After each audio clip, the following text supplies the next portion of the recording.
Kapagod maghintay, no? Yung tipong okay naman ng lahat eh. Ready ka naman na. Matagal-tagal na rin. Pero bakit ganun? Parang hindi na ata ibibigay ng Lord. Parang hindi na ata niya nadidinig.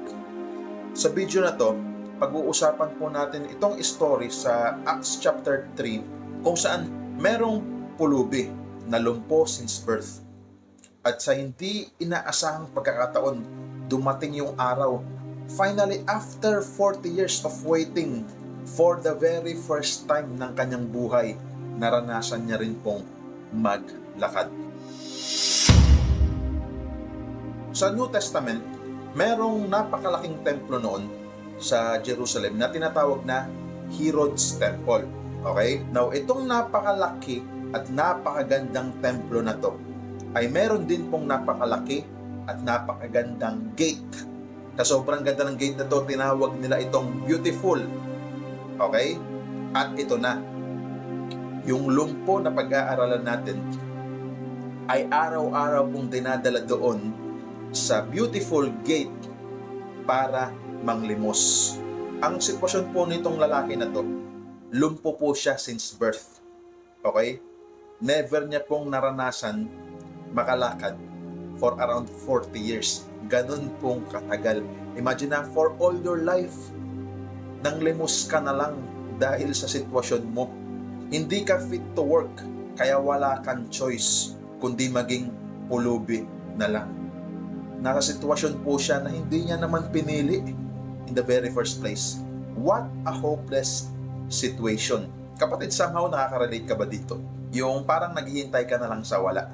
Parang ang hopeless na, pero kapatid, hindi ka naghihintay sa wala. Kasi one day, for sure, God will give you what you truly need. I believe, ito pong tao na to, there's a possibility na hindi na siya nag-e-expect ng miracle sa buhay niya. Naranasan nyo na ba yun? Kasi sobrang tagal na eh. Parang pinili mo na lang na wag na maniwala. Maybe, he stopped praying na nagumaling siya. Pwedeng tinanggap niya na rin na mamamatay na lang siyang ganun, na lumpo, at nanlilimos na lang. So, one day sa Acts 3, nagpunta itong si Peter and John doon sa templo na yun para manalangin. Okay? So, nadaanan nila itong mama na to na nanglilimos, na nakatitig sa kanila. Ito po sabi, tumingin nga siya sa kanila sa pag-asang siya'y lilimusan. So, ano daw ina-expect nitong beggar? Limos, barya-barya. Okay? Ngunit sinabi ni Pedro, wala akong pilak o ginto. Ngunit kung ano ang mayroon ako, ay siya kong ibibigay sa iyo. Sa pangalan ni Jesucristong taga Nazaret, tumayo ka at lumakad. Verse 8. Palukso itong tumayo at nagsimulang lumakad. Pumasok siya sa templo, kasama nila, naglalakad, lumulundag, at nagpupuri sa Diyos. Now, for the very first time po sa kanyang buhay, finally naranasan niya rin maglakad. Anong description? Tumatalon-talon daw siya at tumatakbo.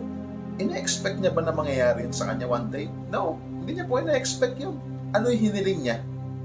Barya-barya lang ang hinihiling niya para lang makasurvive. Okay? Pero hindi niya akalain na darating pala yung araw na finally ibibigay din pala sa kanya yung totoo niyang pangangailangan, which is yung healing. Now, dahil magaling na siya, for sure, hindi niya na po kailangan manglimos pa ng barya-barya. Why? Kasi fit to work na siya, pwede na siyang magtrabaho. Hindi ko po alam kung ano yung hinihingi niyo sa Diyos. Okay? Baka nanghingi ka ng salary increase kay Lord. Pero ang binibigay pala sa iyo ng Lord, wisdom and skills na kailangan mo sa promotion. Maybe nanghingi ka ng work kay Lord, pero binigyan ka pala niya ng business ideas, hindi mo lang ginagamit. Maybe nanghingi ka kay Lord ng mataas ng grade, pero ang ibibigay pala sa iyo ng Lord, kasipagan at katalinuhan para mag-review ka at para hindi ka mangopya. Diba? So, wag po natin ilimit yung prayers natin sa pabarya-barya lang na panalangin. Why? Dahil ang ibibigay po talaga ng Lord, yung talagang kailangan natin. Anong sabi sa Philippians? Chapter 4, verse 19, and my God will meet all your needs according to the riches of His glory in Christ Jesus. Amen? Pangalawa, timing is everything. Now, nang pumasok po itong pulubi na to, kasama si Peter and John, doon sa loob ng templo, sakto, sobrang dami po ng tao noon. Around 5,000 plus po ang tao na nandoon. Alam niyo ba, sabi ng mga historians, itong temple daw na to, kaya daw mag-accommodate nito ng 10,000 tao. And for so many years, na nanlilimos siya doon araw-araw. Lahat po ng tao na nagpupunta doon, kilala na po siya, mapa-Jews, mapa-Gentile, kilala po siya. At mismong yung mga rabbis, yung mga Pharisees, yung mga Sadducees, kilala po nila itong lumpo na to.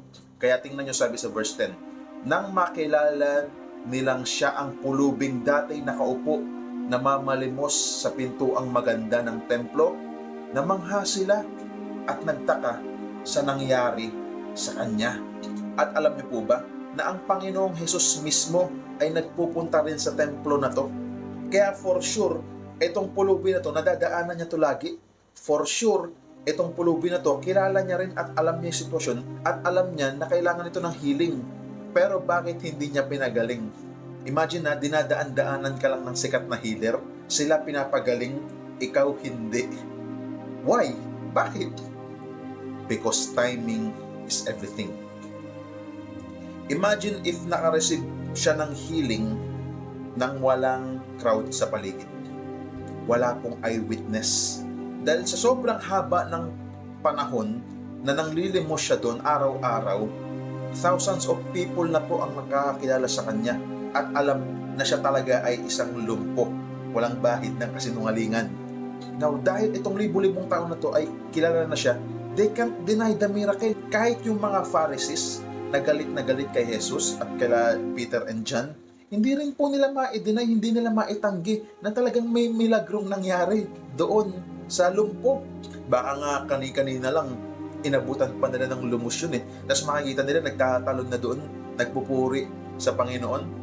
Kaya ang description, lahat daw ng tao talagang manghang-mangha at takang-taka doon sa nangyari sa pulubi. Kapatid, di ba minsan, it feels like parang hindi tayo pinapansin ni Jesus. It feels like parang dinadaan-daanan lang din tayo ng Panginoong Jesus. Gaya nitong pulubi na to. Alam nyo kung bakit? Kasi hindi lang natin alam.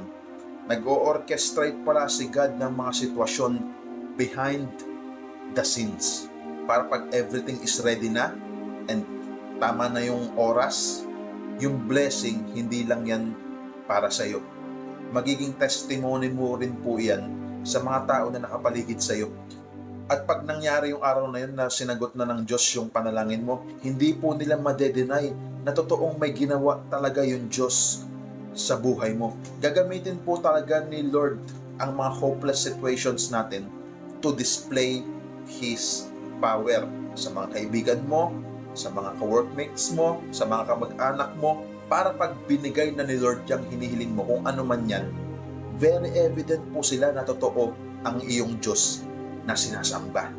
Okay? Anong sabi sa Isaiah chapter 60, verse 22? At the right time, I, the Lord, will make it happen. Amen? Pangatlo, testimony brings salvation. Now, nang nag-spread na ang balita sa buong templo na itong pulubi na to, na lumpo since birth, na nagkaroon ng miracle na gumaling na siya, hindi po pinalagpas ni Pedro yung pagkakataon na yun. Hindi niya pinalagpas yung opportunity to preach Jesus doon sa libu-libong tao na manghang-mangha at takang-taka. Anong sabi sa verse 11? Nang nakahawak siya, yung pulubi, nung nakahawak daw siya kay na Pedro at Juan, sa lugar na tinatawag na Portico ni Solomon, patakbong lumapit sa kanila ang mga taong takang-taka sa nangyari. Nang makita ni Pedro ang mga tao, sinabi niya, mga Israelita, bakit kayo nagtataka sa nangyaring ito? Bakit ninyo kami tinititigan? Akala ba ninyo'y napalakad namin siya dahil sa sarili naming kapangyarihan o kabanalan? Verse 16, ang kapangyarihan ng pangalan ni Jesus ang nagpagaling sa lalaking ito. Nangyari ito dahil sa pananalig sa kanyang pangalan. ang pananalig kay Jesus ang lubusang nagpagaling sa kanya tulad ng inyong nakikita. Imagine, yung 40 years po na paghihintay ng pulubi na to, ng lumpo na to, hindi po lahat yun nasayang. Dahil yung sitwasyon niya, dahil yung waiting season niya, ginamit po lahat ng Lord yun para maging testimony sa libu-libong tao. Hinintay muna ng Lord na makilala siya ng libu-libong tao. Hinintay muna ng Lord na makita nilang lahat, na ma-witness nilang lahat na itong tao na to legit talaga to na lumpo. At hinintay muna ng Lord na makita talaga ng lahat kung ganong kalubha yung sitwasyon niya. At nang dumating na yung araw na nagkatipon-tipon silang lahat, itong libu-libong tao na to, lahat po sila naka-receive ng salvation from Jesus Christ gamit si Pedro sa pamamagitan ng testimony ng pulubi na to na hindi nila ma-deny na talagang may milagrong nangyari. And alam nyo ba, ng araw na yon, 5,000 plus na tao po ang naligtas, ang tumanggap sa Panginoong Hesus gamit ang buhay nitong lumpo na to. Kapatid, i-remind po kita, hindi po sayang yung pag-iintay mo. Possible na feeling mo delayed na yung mga pinapanalangin mo, sobrang tagal na. Maybe delayed lang, pero hindi ka po denied. Dahil yung gagawin ni Lord sa'yo, magiging life testimony mo yan. Hayaan mo lang siyang i-orchestrate yung mga sitwasyon na hindi mo alam. Behind the scenes. Baka kaya pinaghihintay ka ni Lord sa ngayon? Baka yung mga tao sa paligid mo, hindi pa ready yung mga puso nila to accept Jesus. Baka kaya pinaghihintay ka ng Lord kasi hindi mo lang alam. Inaayos niya pa yung mga sitwasyon na hindi mo lang alam. I don't know, kapatid. I don't know. Ang masasabi ko lang, trust the process and trust His timing. Perfect po ang timing ng Lord. Okay, magtiwala po kayo sa bagay na yan. Anong sabi sa Romans chapter 8, verse 28? And we know that all things work together for good to those who love God, to those who are the called according to His purpose. God bless.